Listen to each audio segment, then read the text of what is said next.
Yo, c'est Fleb, aujourd'hui, nouvelle vidéo, on va parler du pop-up de Chinatown Market qui avait du coup durant cette semaine de Fashion Week à Paris. On va parler de ce pop-up là et aussi un peu de la marque en tant que telle parce qu'elle est vraiment différente de tout ce qu'on peut retrouver de nos jours du coup en marque de vêtements. Par rapport à ce que la marque propose et ce que la marque fait en niveau communication produit, c'est assez intéressant, je voulais en parler parce que je suis sûr que ça va vous plaire, en tout cas certains d'entre vous. C'est parti.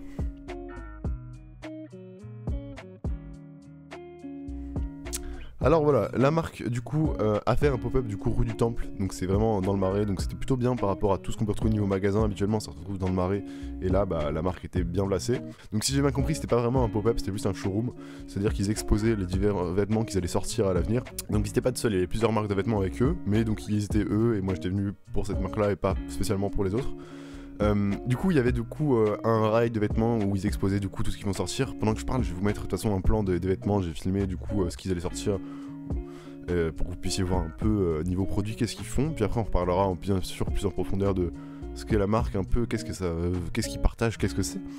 Et c'est pas tout, du coup l'élément le plus important et le plus intéressant du pop-up à mes yeux, et du coup c'est vraiment pour ça que je suis venu, c'est que en fait il y avait des t-shirts qu'on pouvait customiser, parce que je pense que vous avez déjà vu ça sur Instagram, mais vous saviez pas que c'était eux. En gros ils ont une imprimante portable, donc qui se tient à la main, un peu comme un sèche-cheveux, la forme c'est vraiment ça.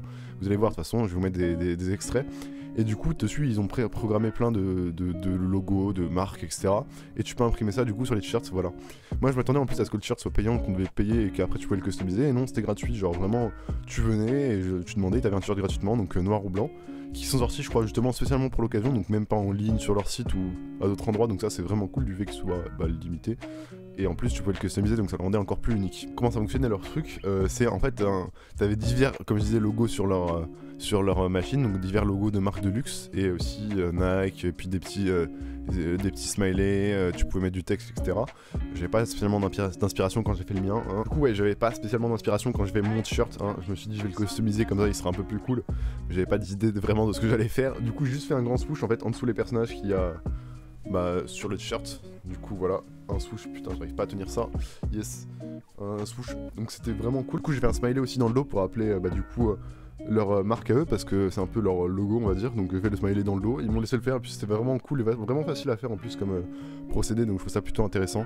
Du coup le pop-up était sympa, il y avait ça, donc et aussi pas mal de ballons de basket à côté, donc une petite pyramide avec leur, ils ont la licence du logo smiley, donc voilà il y a une marque qui détient ça, et eux ils ont la licence pour l'utiliser, du coup ils ont fait plein de produits dérivés de ça, dont ceux qui étaient exposés tels que les ballons de basket qu'on pouvait acheter je crois, et il y avait aussi un panier de basket assez grand qui était plutôt sympa, ça décorait plutôt bien et puis ça représentait un peu leur esprit de bootleg. Donc je vais parler maintenant. Donc qu'est-ce que c'est que cette marque, pourquoi ils utilisent des logos qu'ils n'ont pas le droit, et pourquoi ils s'approprient des logos comme ça avec la licence du smiley, etc. Pourquoi? Et bien en fait parce que cette marque est un peu issue de ce que je vais appeler en fait un peu culture bootleg. Et donc je vais vous expliquer ce que c'est un bootleg parce que tout le monde ne sait pas forcément ce que c'est qu'un bootleg ici. Donc je vais donner ma définition qui n'est pas certainement la plus précise, mais qui à mes yeux décrit plutôt bien quand même ce que c'est qu'un bootleg. Donc un bootleg c'est quand tu vas prendre deux éléments, par exemple l'élément tel que le monogramme de chez Louis Vuitton et un autre élément d'une autre marque, par exemple une paire de chaussures, et que tu fusionnes les deux pour créer un nouveau produit qui n'existe pas. Donc tu vas créer en fait, l'idée c'est vraiment créer quelque chose avec deux éléments qui t'appartiennent pas, ou dans le cas de Chinatown Market qui peuvent t'appartenir, hein, on va le voir. Et du coup créer un nouveau produit. Ça existe aussi dans la musique, il y a pas mal de morceaux où on peut voir des remixes qui s'appellent des bootlegs, parce qu'on crée avec deux morceaux de musique un morceau nouveau. Du coup voilà, à mes yeux cette culture du bootleg explose vraiment de plus en plus de nos jours, c'est à dire que sur Instagram on voit beaucoup de paires qui sont voilà des mélanges de logos, ou alors on va retrouver comme des hybrides entre différentes marques que des mecs créent, et enfin de toute façon on le voit de plus en plus, par exemple même Billie Eilish qui est du coup une artiste qu'on voit de plus en plus exploser sur Instagram, donc quasiment 11 millions d'abonnés, elle explose beaucoup en ce moment, et on peut voir qu'elle porte souvent des pièces qui sont des bootlegs, donc soit des t-shirts où on retrouve le monogramme de Louis Vuitton qui ne sont pas des t-shirts Louis Vuitton, des fois elle porte des vrais trucs bien sûr Louis Vuitton etc, mais il y a des t-shirts qui sont en fait des gens qui ont pris les logos etc pour créer un nouveau produit qui n'existe pas de base. Donc voilà, le truc de bootleg explose vraiment à mes yeux, et du coup un peu ça peut expliquer aussi un peu le succès de Chinatown Market en ce moment.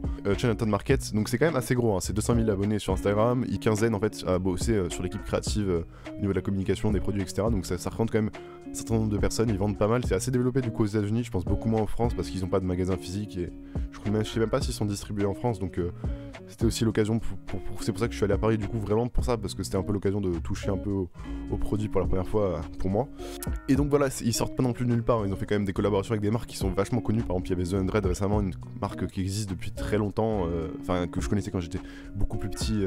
Et ça fait plaisir de voir que du coup des assez grosses collaborations. On avait pu voir aussi la paire de Converse du coup avec le Swoosh, bah ça c'était eux aussi si je me trompe pas. Je sais pas si du coup si c'était une collaboration ou juste un custom, je sais pas vraiment comment ils ont géré ça, mais en tout cas voilà, ils font pas mal de choses aussi avec des grosses marques, c'est pas des mecs qui volent à droite à gauche, ils sont assez quand même implantés on va dire dans le milieu, et c'est plutôt sympa. Du coup je vous laisserai regarder un peu tous les produits parce que je vais pas tous vous les décrire, même regarder leur compte Instagram parce que je trouve que même au niveau de la communication ils sont assez forts.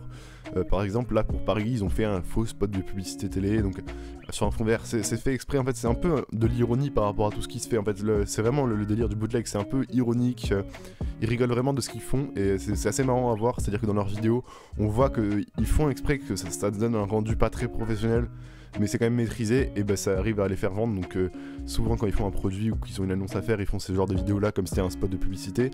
Même dans les épisodes de vous voyez les magasins Round2 de Sean Wotherspoon, ils font des vidéos si vous voulez enfin des émissions de 1 heure et demie où ils racontent un peu les aventures qui se passent, c'est un peu un moyen pour eux de communiquer sur leur magasin. Et du coup c'est marrant parce que ils ont dû avoir un deal avec eux parce qu'ils font des spots de publicité du coup où ils promotent leurs produits à eux, donc Challenge Market sur ces émissions là de Run2. Bon, ils sont potes évidemment, mais du coup c'est marrant de voir que ils prennent leur truc quand même qui est censé être de l'ironie et tout, mais vraiment au sérieux, et ça donne un truc vraiment cool je trouve au niveau des produits, même de l'univers de marque. Bref, je parle beaucoup, je vous laisse découvrir ça si ça vous intéresse. Le site sera dans la description de la vidéo avec leur Instagram. Et voilà, j'espère que cette vidéo vous aura plu, que vous aurez pu découvrir ce projet, que ça vous plaira. Et puis si c'est le cas, n'hésitez pas à me dire dans les commentaires ce que vous pensez de ce projet.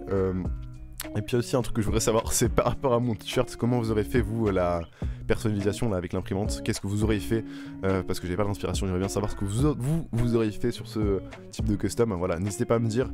J'espère que du coup que cette vidéo vous aura plu, et puis on se retrouvera du coup j'espère la semaine prochaine pour une nouvelle vidéo. Ça fait 3 semaines que j'enchaîne les vidéos toutes les semaines là, on enchaîne, on veut monter sur YouTube, on est là pour exploser cette année. Non mais faut que je me bouge un peu le cul. Voilà.